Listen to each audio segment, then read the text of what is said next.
খালেদ আহমেদ নাকি 2 বছর পর প্রত্যাবর্তন করা ইবাদত হোসেন দুর্দান্ত ফর্মে আছেন ডানহাতি পেসার হাসান মাহমুদ। কাকে রেখে কাকে নেবে? শ্রীলঙ্কার বিপক্ষে প্রথম টেস্টের আগে এমন মধুর সমস্যায় কোচ ফিল সিমন্স, সাথে স্পিনারদের নিয়েও হচ্ছে চুলচেরা বিশ্লেষণ। সবাই আছেন নিজেদের সেরা সময়ে। শ্রীলঙ্কার বিপক্ষে বাংলাদেশের এমন মধুর সমস্যা নিয়ে বাকিটা জানবো রিপোর্ট।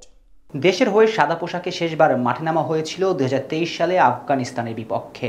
সেই ম্যাচে 5 উইকেট নিয়ে জয় ছিনিয়ে আনার পেছনে বড় ভূমিকা রেখেছিলেন ইবাদত হোসেন চৌধুরী। কিন্তু এরপর কেটে গিয়েছে 2 বছর। ইনজুরির কারণে আর মাঠে নামা হয়নি তার। অবশেষে শ্রীলঙ্কার বিপক্ষে অ্যাওয়ে সিরিজ দিয়ে প্রত্যাবর্তন করতে চলেছেন এই পেসার। বাংলাদেশ পেস ইউনিটের বর্তমান বিশ্বের অন্যতম সেরা। দলগতভাবে সবাই আছেন দারুণ ফর্মে। সর্বশেষ কয়েক বছর পরিসংখ্যানে অবশ্য তেমন কথাই বলবে। তেমনই লঙ্কানদের বিপক্ষে টেস্ট সিরিজের জন্য শক্তিশালী বহর নিয়ে গিয়েছে টিম টাইগার্স। আর সেখানে মধুর সমস্যায় পড়েছে টিম ম্যানেজমেন্ট। বোলিং ইউনিটে কাকে রেখে কাকে খেলাবেন সেটাই যেন এখন বড় প্রশ্ন হয়ে দাঁড়িয়েছে হেড কোচ ফিল সিমন্সের কাছে। বল হাতে দারুণ ফর্মে আছেন হাসান মাহমুদ। টেস্টে 11 ম্যাচে তার শিকার 31 উইকেট। তার চেয়ে বড় কথা, বিদেশের মাটিতে মাত্র 6 ম্যাচে নিয়েছেন 21টি উইকেট। তাছাড়াও প্রতিপক্ষ শ্রীলঙ্কার বিপক্ষে মাত্র 1 ম্যাচে তার নামের পাশে আছে 6 উইকেট। সব মিলিয়ে বলা চলে একাদশে পেসার হিসেবে থাকার জন্য প্রথম পছন্দের নাম হতে পারেন হাসান।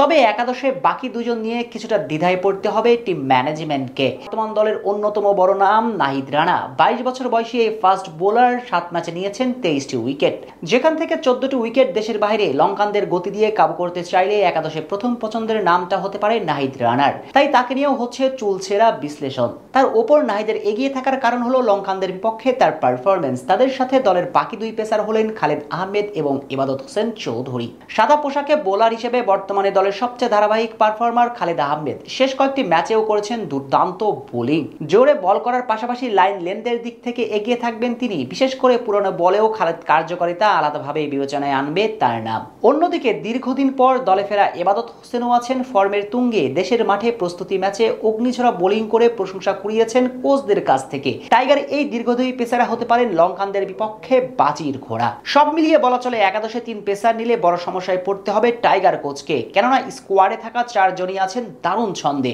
এদিকে স্পিন বিভাগ নিয়েও কিছুটা দ্বিধায় থাকতে পারে টিম ম্যানেজমেন্ট। সেখানে মেহেদী হাসান মিরাজের সাথে আছেন অভিজ্ঞ বামাতি তাইজুল ইসলাম।